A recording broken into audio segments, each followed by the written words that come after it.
के बाद इससे विकसित होने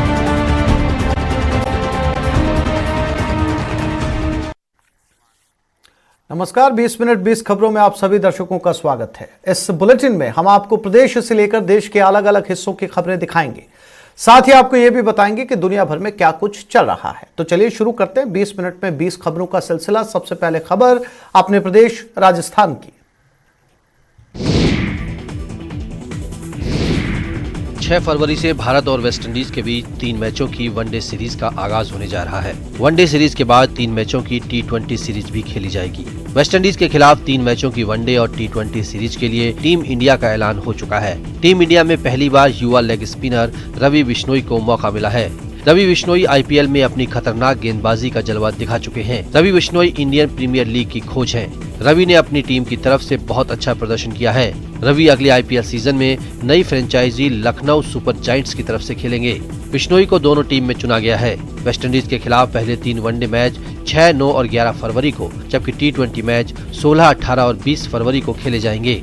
कोविड प्रोटोकॉल के कारण ये सीरीज सिर्फ 2 शहरों में खेली जाएगी। जोधपुर के रवि बिश्नोई लेग स्पिनर हैं और अंडर 19 क्रिकेट से सुर्खियां बटोरते हुए IPL में धमाकेदार प्रदर्शन किया है। IPL के 2 ही सीजन में रवि ने साबित कर दिया कि वो भारत के स्पिन भविष्य का दारोमदार संभालने का मादा रखते हैं। धौलपुर से हनी ट्रैप का मामला सामने आया है। पुलिस ने मिली जानकारी के मुताबिक जगदम्बा कॉलोनी का रहने वाला 55 वर्षीय अधेड़ मुरारीलाल 15 जनवरी को घंटाघर रोड से होकर अपने घर जा रहा था। तभी रास्ते में मिली एक महिला ने उसे रोककर पुरानी जान पहचान का हवाला देकर 2000 रुपए मांगे। व्यापारी ने महिला को पैसे दे दिए। पैसे देने के बाद दोनों ने अपने मोबाइल नंबर एक्सचेंज कर लिए। 18 जनवरी को महिला ने अधेड़ को पैसे लौटाने के लिए अपने घर बुलाया। इसी दौरान मकान मालिक घर में घुस गया और महिला और व्यापारी को आपत्तिजनक हालत में देख लिया। आपत्तिजनक हालत में देखने के बाद मकान मालिक ने व्यापारी से 4 लाख रुपए की मांग की और न देने पर दुष्कर्म के मामले में फंसाने की धमकी दी। घटना से घबराए व्यापारी ने 2 लाख रुपए में सौदा तय कर लिया। पीड़ित ने 2 किश्तों में 1.5 लाख रुपए आरोपी को दे दिए, लेकिन पैसे देने के बाद भी आरोपी व्यापारी पर दबाव बनाता रहा, जिसके बाद पीड़ित ने कोतवाली थाने में शिकायत की और जाँच के बाद पुलिस ने आरोपी को दबोच लिया।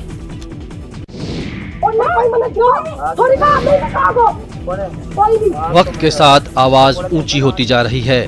महिलाएं हमलावर हैं और जीप में सवार शख्स की घिघी बनती जा रही है। कुछ ही देर में और महिलाएं भी वहां पहुंच जाती हैं। इससे आगे की कहानी तस्वीरें बयां कर रही हैं। वायरल वीडियो झुंझुनू के उदयपुर वाटी का बताया जा रहा है, जहां खो गांव में 2 युवकों और महिलाओं के बीच लकड़ी काटने को लेकर जमकर विवाद हो गया। इस विवाद के दौरान हुई कहासुनी का वीडियो अब सोशल मीडिया पर वायरल हो रहा है।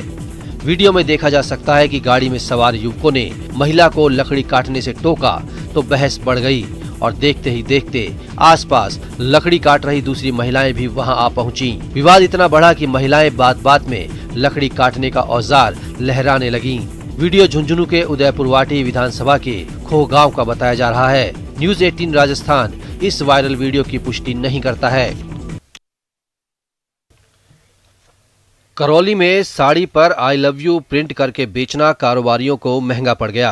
विरोध में उतरे मीणा समाज का कहना है कि कारोबारियों ने अपने मुनाफे के लिए संस्कृति के साथ खिलवाड़ किया है।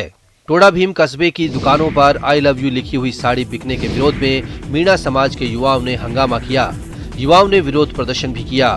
मीणा समाज के लोग बाजार पहुंचे और दुकानों में बिक रही साड़ियों पर नाराजगी जताई। समाज के प्रमुख लोगों ने बाजार बंद करवा दिए। बाद में दुकानदारों ने इस तरह की साड़ी नहीं बेचने का फैसला लिया। मीणा समाज के मुताबिक दुकानों पर बेची जा रही साड़ियों और स्थानीय ओढ़नी पर कशीदे के प्रिंट में आई लव यू लिखा हुआ था। इसके विरोध में बाजार बंद करवाकर प्रदर्शन किया गया। बाद में दुकानदारों ने इस तरह की साड़ी और महिलाओं की परंपरागत ओढ़नी नहीं बेचने का वादा किया। दीदी और सामाजिक संगठनों के लोग भी मौजूद रहे, तो व्यापारियों ने भी कहा है कि हम इस पर सभी ने व्यापारियों ने फैसला यह लिया है कि इसको मार्केट से बिल्कुल बैन किया गया है और आज के बाद मार्केट में आई लव यू नाम से कोई लुगड़ी नहीं बिकेगी। और व्यापारियों ने इसको लेकर खेद भी जताया कि मरुधरा में तीसरी लहर कहर बरपा रही है। प्रदेश में एक्टिव केसेस की संख्या 94,000 के पार हो गई है। एक ओर जहां कोरोना वायरस के संक्रमण की रफ्तार बढ़ रही है, वहीं दूसरी तरफ लोगों की लापरवाही में कोई कमी नहीं आ रही। परेशान करने वाली ये तस्वीरें श्रीगंगानगर से आई हैं, जहां पिछले 48 घंटों में ही 1300 से ज्यादा मामले सामने आए हैं और कोरोना एक्टिव केसेस की संख्या बढ़कर 3000 पहुंच गई है। ग्रामीण क्षेत्रों में कोरोना गाइडलाइंस का सख्ती से पालन नहीं हो रहा है। राज्य सरकार की रियायत दिए जाने के कारण कोरोना संक्रमितों की संख्या में लगातार इजाफा हो रहा है, तो वहीं शहरी क्षेत्रों में लोग कोरोना प्रोटोकॉल की पालना से कतरा रहे हैं। तो लेने वालों की संख्या लगभग 98% के आंकड़े को छू चुकी है और जल्दी 100% वैक्सीनेशन भी कर दिया जाएगा। लेकिन इस बीच अभी भी हमें कोरोना को लेकर कोरोना अप्रोप्रिएट बिहेवियर की पालना को लेकर थोड़ा सा सजग रहना होगा, सतर्क रहना होगा, ताकि वैश्विक महामारी कोरोना वायरस के संक्रमण के प्रभाव से बचा जा सके। अशोक शर्मा, न्यूज़ 18, श्रीगंगानगर। भारत का संविधान भारत का सर्वोच्च विधान है। ये अपने आप में कई विशेषताओं को समेटे हुए है। इसकी विशेषताएं ही हैं जो हर भारतीय को इसके प्रति उत्तरदायी बनाती हैं। संविधान की विशेषताओं से प्रभावित होकर जोधपुर में एक शख्स ने अपने मकान का नाम ही संविधान रख दिया है। जितने विविधता वाला देश भारत है, जितने वर्ग, जितने संप्रदाय, जाति के लोग भारत में रहते हैं, उन सब लोगों की भावनाओं को, उन सब लोगों की आकांक्षाओं को समेटता है भारत का संविधान। इस वजह से दुनिया का सबसे खूबसूरत संविधान या खूबसूरत दस्तावेज भारत का संविधान को कहा जाए तो मुझे लगता है कोई किसी प्रकार की कोई अतिशयोक्ति नहीं है। पेशे से प्राध्यापक डॉक्टर दिनेश गहलोत इसे भारतीयता की मूल आत्मा मानते हैं। डॉक्टर दिनेश ने घर में एक लाइब्रेरी भी बनाई है जिसमें संविधान से जुड़े कई दस्तावेज सहेजे गए हैं। इसके साथ ही साथ आने वाली नवी पीढ़ी के लिए भी यह एक संदेश भी है और साथ ही साथ प्रेरणा स्रोत भी कि संविधान वास्तव में सर्वोपरि है। रंजन दवे, न्यूज़ 18 राजस्थान, जोधपुर। झुंझुनू का चिड़ावा शहर देश की इकलौती ऐसी जगह है जहां पर दिन में 2 समय न केवल राष्ट्रगान होता है बल्कि सुबह बिगुल की आवाज और राष्ट्रगान के साथ ध्वज को फहराया जाता है। वहीं शाम को बिगुल की आवाज के बीच ही राष्ट्रगान के साथ ध्वज को उतारा जाता है। 3 साल पहले 26 जनवरी 2019 से शुरू हुई यह परंपरा आज भी अनवरत जारी है, लेकिन अब चिड़ावा नगर पालिका ने इस परंपरा में 4 चांद लगा दिए हैं। 3 साल तक 25 फुट के पोल पर 4 बाई 6 फुट के साइज का तिरंगा फहराया जाता था, लेकिन अब नगर पालिका ने यहाँ पर 16 बाई 24 फुट की साइज का राष्ट्रीय ध्वज लगाया है। जी हाँ, चिड़ावा शहर में अब 101 फीट की ऊंचाई पर राष्ट्रीय ध्वज फहराएगा। शहर के विवेकानंद चौक पर श्री विवेकानंद मित्र परिषद के निवेदन पर राष्ट्रगान की परंपरा में योगदान देते हुए नगर पालिका ने ये पोल लगवाया है। इस पोल को लगवाने में करीब 5.5 लाख रुपए की लागत आई है। आसमान में उड़ान भरने को बेताब ये वो बेजुबान है जिन्हें इंसानों के शौक की कीमत जख्मी होकर चुकानी पड़ी थी, लेकिन पक्षी प्रेमियों ने इन्हें फिर से उड़ान भरने लायक बना दिया। हर साल उत्तरायण के दौरान उड़ाई जाने वाली रंग बिरंगी पतंगों का धारदार मांझा पक्षियों के लिए काल बनकर आता है। इन बेजुबानों के साथ भी यही हुआ था। पक्षी प्रेमियों ने इन घायल परिंदों का इलाज किया। इन परिंदों में बहुत से ऐसे भी थे जिनके पंख पूरी तरह से लहूलुहान हो चुके थे, कुछ के पैर कट गए थे। इनके जिंदा बचने की उम्मीदें बहुत कम थीं, लेकिन परिंदों की सेवा में जुटे युवाओं ने अलग अलग जगह पर इन परिंदों का पूरी मेहनत और लगन के साथ इलाज किया और नतीजा आपके सामने है। इन परिंदों में सबसे ज्यादा तादाद कबूतरों की थी। इसके साथ ही यहाँ तोते, टिठरी, कौवे, चील और उल्लू जैसे पक्षी भी जख्मी हुए थे। कई संगठनों ने राजधानी जयपुर में इन परिंदों को आसमान में खुली उड़ान भरने के लिए आजाद किया।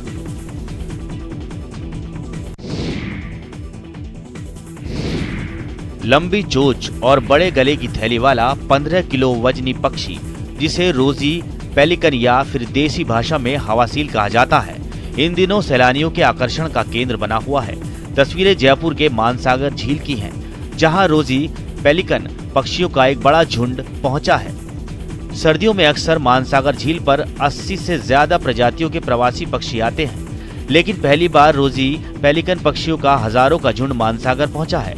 इससे पहले ये खास पक्षी अधिकतम 50 तक की संख्या में ही मानसागर झील पर देखे गए थे, लेकिन आसमान में लंबी उड़ान भरने वाले सबसे भारी और विशाल पक्षियों में शुमार ये पक्षी इस बार गुलाबी नगरी पर खासे मेहरबान हुए हैं। इस खूबसूरत नजारे को देखने के लिए काफी तादाद में सैलानी उमड़ रहे हैं। मानसागर झील पर इन परिंदों को मछलियों की दावत उड़ाते देखा जा सकता है। रोजी पेलिकन धरती के सबसे बड़े समुद्री पक्षियों में से एक हैं। इनमें एक लंबी चोंच और एक बड़े गले की थैली होती है। जिनकी सहायता से ये अपनी चोंच की थैली में पर्याप्त पानी और भोजन रख सकते हैं। पेलिकन लगातार तटीय जल पर मछलियां पकड़ते हैं। वे पानी की सतह पर उड़कर अपनी विशेष चोंच को पानी से टकराकर अपना शिकार पकड़ते हैं। कोरोना की बढ़ती तीसरी लहर को देखते हुए चित्तौड़गढ़ सेवा संस्थान ने क्रिटिकल केयर एम्बुलेंस की शुरुआत की है। इस एम्बुलेंस में अत्याधुनिक मशीनों से जांच की जाएगी और फ्री मेडिसिन भी दी जाएगी। सांसद सीपी जोशी ने बताया कि इस एम्बुलेंस में सीबीसी की सभी जांचें की जाएंगी। एम्बुलेंस की लागत करीब 20 लाख रुपए है और इसमें 6 लाख रुपए की एडवांस टेक्नोलॉजी की मशीनें लगी हुई हैं। इस एम्बुलेंस से लोकसभा के सभी ग्रामीण क्षेत्रों में सेवाएं दी जाएंगी। जो लोग हॉस्पिटल तक नहीं पहुंच सकते, उन जरूरतमंदों के पास ये एम्बुलेंस पहुंचेगा। ये निश्चित रूप से हमारा दिवाली से पहले हर साल एक दिन पहले सब लोगों का गेट टुगेदर होता है और उन्हीं मित्रों ने इस प्रकार का सजेशन दिया। सारा संचालन वही लोग करते हैं, मैं तो खाली एक निमित्त मात्र हूँ। ये उन लोगों की प्रेरणा और उन लोगों के सहयोग से ही इस प्रकार का एक लक्ष्य लिया गया और उसको परिणति के रूप में आगे बढ़ा रहे हैं। सर, आगे क्या योजना है और किस तरह की सुविधाएं संस्थान के माध्यम से या आपके मित्रों के माध्यम से? देखिए, जैसे जैसे आप देखिए कि शुरुआत में खाली एक छोटा सा काम शुरू किया, आज एक जिसमें कुछ भामाशाहों का सहयोग भी हमें बड़ी उसमें मिल रहा है, तो उनके सहयोग से आने वाले समय में और चिकित्सा के क्षेत्र में और सुविधाएं बढ़ाएं, इस प्रकार का काम है। बाहर खड़ी कार पर जमी बर्फ, खेत में पड़ी बर्फ, लेकिन तस्वीरें न हिमाचल प्रदेश की हैं और न ही उत्तराखंड की, न ही ये तस्वीरें जम्मू कश्मीर की हैं। ये तस्वीरें राजसमंद से आई हैं। जी हाँ, राजस्थान में कश्मीर जैसा नजारा देखने को मिल रहा है। यकीन नहीं हो रहा ना, ये तस्वीरें उसी मरुधरा की हैं जहाँ धूप और रेत के अलावा कुछ नहीं पाया जाता। पर ये मौसम है जिसका मिजाज बदलता रहता है, लोगों को हैरान करता रहता है। राजसमंद जिले में शीतलहर का प्रकोप जारी है। सर्दी लगातार अपने तीखे तेवर दिखा रही है। आगे की कहानी तस्वीरें बयां कर रही हैं। खेतों में फसलों पर बर्फ जमने लगी है। कुंभलगढ़ और नाथद्वारा में मौसम ज्यादा सर्द रहा। घर और होटल के बाहर खड़ी कार और बाइक पर बर्फ जम गई। कड़ाके की सर्दी से लोग दिन चढ़ने तक घरों में ही रहते हैं। और अब देख लेते हैं कुछ दूसरे राज्यों की महत्वपूर्ण खबरें। यूपी के शाहजहांपुर में एक उम्मीदवार पीपीई किट पहनकर विधानसभा चुनाव के लिए पर्चा भरने पहुंचे। संयुक्त विकास पार्टी नाम के संगठन से उम्मीदवार वैद्यराज किशन शाहजहांपुर सदर सीट से लगातार 8 बार विधायक रह चुके बीजेपी उम्मीदवार सुरेश खन्ना के खिलाफ चुनावी मैदान में उतरे हैं, जिसके लिए वैद्यराज किशन पीपीई किट पहनकर नामांकन करवाने कलेक्ट्रेट पहुंचे। इस दौरान वो एक हाथ में बुखार मापने वाली छोटी मशीन जबकि दूसरे हाथ में सैनिटाइजर की शीशी पकड़े रहे। यही नहीं, उन्होंने कलेक्ट्रेट के बाहर ड्यूटी पर तैनात कर्मचारियों को बुखार मापने वाली छोटी मशीन की मदद से चेक किया और उनके हाथ भी सैनिटाइज की। उन्होंने पीपीई किट पहनकर नामांकन के लिए पहुँचने की वजह भी बताई। ये भी बचाना है और आप लोगों को भी बचाना इस वायरस से है और जनता को भी। पीपीई किट पहनकर पर्चा दाखिल करने पहुंचे वैद्यराज किशन ने गोरखपुर सीट से भी सीएम योगी आदित्यनाथ के खिलाफ चुनाव लड़ने की बात कही। मुंबई में महिलाओं की सुरक्षा के लिए निर्भया स्क्वाड को पुलिस का एक हिस्सा बना लिया गया। बताया गया कि निर्भया स्क्वाड शहर के उन इलाकों में गश्त लगाएगा जहां महिलाओं की सुरक्षा व्यवस्था पर कई बार सवाल उठते रहे हैं और इस स्क्वाड को मुंबई पुलिस में शामिल कराने के लिए राज्य के गृह मंत्री दिलीप वलसे पाटिल वहां पहुंचे। कई सारी गाड़ियां हैं जो खास निर्भया पता के लिए बनाई गई है, इसका जो है वो इनॉग्रेशन किया है। इस मौके पर एक वीडियो भी जारी किया गया जिसके जरिए ये बताने की कोशिश की गई कि निर्भया स्क्वाड महिलाओं की सुरक्षा के लिए किस तरह काम करेगा। बताया गया कि निर्भया स्क्वाड के एक दस्ते में 5 पुलिसकर्मी रहेंगी जो महिलाओं की सुरक्षा के लिए काम करेंगी। इसके लिए महिलाओं को 103 हेल्पलाइन नंबर पर कॉल करना होगा।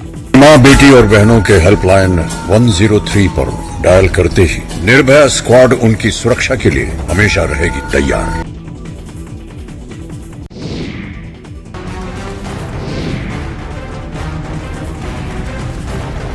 ऑनलाइन शॉपिंग प्लेटफॉर्म अमेजॉन पर राष्ट्रीय ध्वज के अपमान के मामले में भोपाल क्राइम ब्रांच ने सेलर के खिलाफ मामला दर्ज कर लिया है।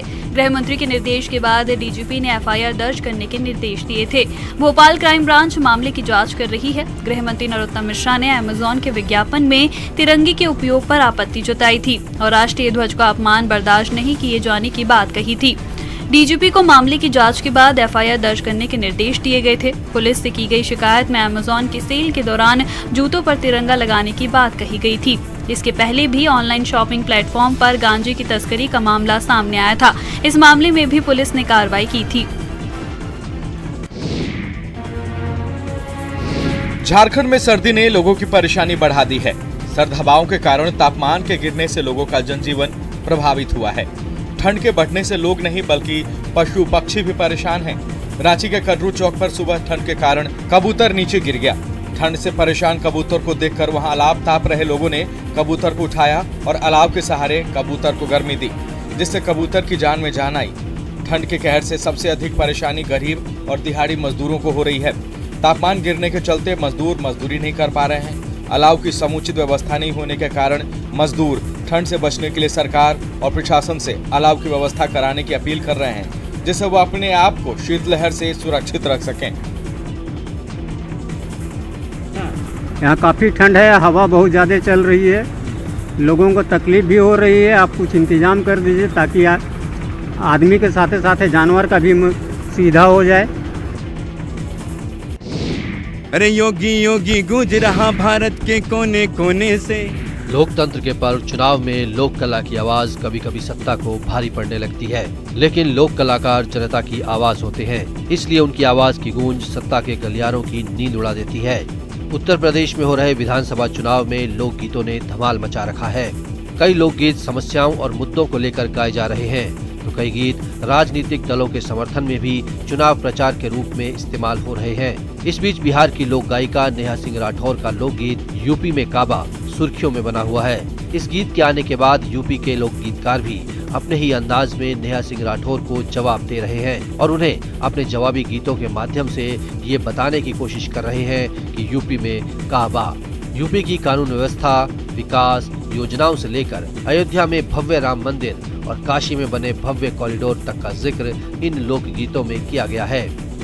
जो कभी नहीं हुआ, अरे जो कभी नहीं हुआ वो हो रहा अब है। इसीलिए कहते हैं अरे यूपी में सब है। हाँ जी, यूपी में सब है, आया राम राज है। आसमान से गिरते बर्फ के फाहे और खुशी से चीखते चिल्लाते पर्यटक। तस्वीरें हिमाचल प्रदेश के धर्मशाला से आई हैं। पर्यटन नगरी धर्मशाला के अपर धर्मशाला में आसमान से गिरते बर्फ के बड़े बड़े फाहों के बीच पर्यटकों की संख्या में भी बेहद बढ़ोतरी हुई है और इसकी वजह भी थी। बर्फ के फाहे सैलानियों के लिए सपने से कम नहीं थे। आलम ये था कि बर्फ देखने को लालायित लोग अपने वाहन लेकर ग्लोबल सिटी, मैक्लोडगंज और नड्डी के लिए रवाना हो गए, लेकिन इंतजाम न होने के कारण स्थिति उस वक्त बदतर हो गई जब सड़क पर लंबा जाम लग गया। नड्डी में बनाई गई छोटी सी पार्किंग में वाहनों की संख्या इतनी ज्यादा हो गई कि दूसरे वाहन को वापस कैसे मोड़ा जाए और कैसे पार्क किया जाए, इसी में लोगों और वाहन चालकों को जद्दोजहद करनी पड़ी। काबिले गौर है कि पिछले कुछ दिनों से धर्मशाला में लगातार बारिश और ऊंचे पर्यटन क्षेत्रों में बर्फबारी हो रही है। ऐसे में यहाँ लगातार सैलानी उमड़ रहे हैं। बावजूद इसके पर्यटकों और उनके वाहनों के लिए इस क्षेत्र में प्रॉपर व्यवस्था नहीं की जा रही, जिसका खामियाजा पर्यटकों और स्थानीय लोगों को उठाना पड़ रहा है।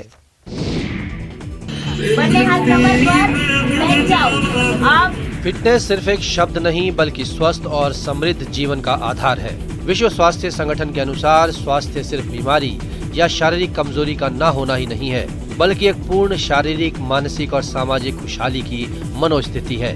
स्वस्थ लोग रोजमर्रा की गतिविधियों से निपटने के लिए और किसी भी परिवेश के मुताबिक खुद को ढालने के लिए तैयार रखते हैं। तस्वीरें इसकी तस्दीक करती हैं। गणतंत्र दिवस के मौके पर गुजरात के सूरत में भी सहयोग फिटनेस सेंटर ने फिट इंडिया कार्यक्रम का आयोजन किया। इस मौके पर सेंटर की फिजियोथेरेपिस्ट डॉक्टर आफरीन जसानी ने बताया कि हमने और हमारी सहयोगी टीम ने कई तरह की एक्सरसाइज की है। हम कार्यक्रम के जरिए फिट इंडिया का संदेश दे रहे हैं। वर्तमान समय में कोविड ने जिस तरह लोगों को तनाव और परेशानी में डाला है, उसे देखते हुए फिटनेस का महत्व अब और भी बढ़ गया है। अगर फीमेल्स फिट रहेगी तो हमारा फैमिली फिट रहेगा, फैमिली अगर फिट रहेगा तो इंडिया फिट रहेगा। So pain free India, fit India and healthy India. कि आजकल की जो फीमेल है वो अपने घर से थोड़ी बाहर निकले, खुद के लिए थोड़ा जिए, फैमिली को हेल्दी रखे और खुद भी हेल्दी रहिए। Fit India, pen free India. जय हिंद।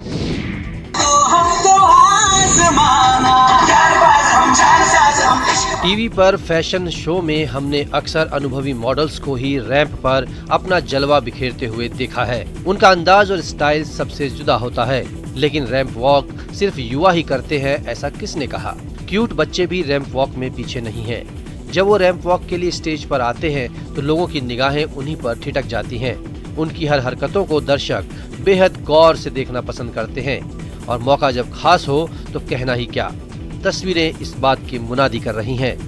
गुजरात के वडोदरा में गणतंत्र दिवस पर बच्चों ने जय जवान जय किसान की थीम पर रैंप वॉक किया और स्टाइल और कॉन्फिडेंस से दर्शकों का दिल जीत लिया। आज जय जवान जय किसान के थीम पे कल जो 26 जनवरी है उसकी थीम पर हमने आज परफॉर्म किया है और एक फैशन शो ऑर्गेनाइज किया है। उसके ऊपर मैं कश्मीरी गर्ल बनी हूँ, झांसी की रानी बनी हूँ। और क्यों बनी हो, क्या किया आज आपने यहाँ पे? रैंप वॉक किया है। और अब देख लेते हैं कुछ अंतर्राष्ट्रीय महत्वपूर्ण खबरें। उड़ने वाली कार बाजार में लॉन्च होने के और करीब पहुंच गई, क्योंकि यूरोप के देश स्लोवाकिया की ट्रांसपोर्ट अथॉरिटी की ओर से इस एयर कार को हवा में उड़ने लायक होने का सर्टिफिकेट मिल गया, जिसने एक बार फिर कामयाब उड़ान भरकर अपनी काबिलियत को साबित किया। वहां से आई तस्वीर में ये कार आसमान में उड़ती नजर आई। कार को उड़ता देख ऐसा लगा जैसे कोई छोटा विमान उड़ान भर रहा हो। इससे पहले भी इस कार का वहां कई बार परीक्षण किया गया। आखिरकार 70 घंटे से ज्यादा की उड़ान के दौरान 200 बार सफल टेक ऑफ और लैंडिंग के बाद इस कार को उड़ने लायक होने का सर्टिफिकेट मिल गया है। इस कार में ताकतवर इंजन के साथ एक प्रोपेलर और 2 पंख भी जुड़े हैं। ये पंख जरूरत के मुताबिक खोले या बंद किए जा सकते हैं। इन्हीं पंखों की मदद से ये कार आसमान में उड़ान भरती है। इसके अलावा इसे किसी आम कार की तरह सड़क पर भी चलाया जा सकता है। बाड़मेर जिले के गिड़ा थाना क्षेत्र के रेवाली गांव में बदमाशों ने जमकर आतंक मचाया। 2 गाड़ियों में सवार होकर आए बदमाशों ने स्कूल परिसर में एक युवक से मारपीट की। स्कूल में रखी कुर्सियां और अन्य सामान तोड़फोड़ डाला। घटना का वीडियो सोशल मीडिया पर वायरल हुआ। घटना 26 जनवरी की शाम की बताई जा रही है। 2 गाड़ियों में सवार होकर आए बदमाशों ने लाठियों से युवक पर जानलेवा हमला कर दिया। वीडियो वायरल होने के बाद अतिरिक्त पुलिस अधीक्षक नरपत सिंह ने मामला दर्ज कर कानूनी कार्रवाई करने के निर्देश दिए हैं।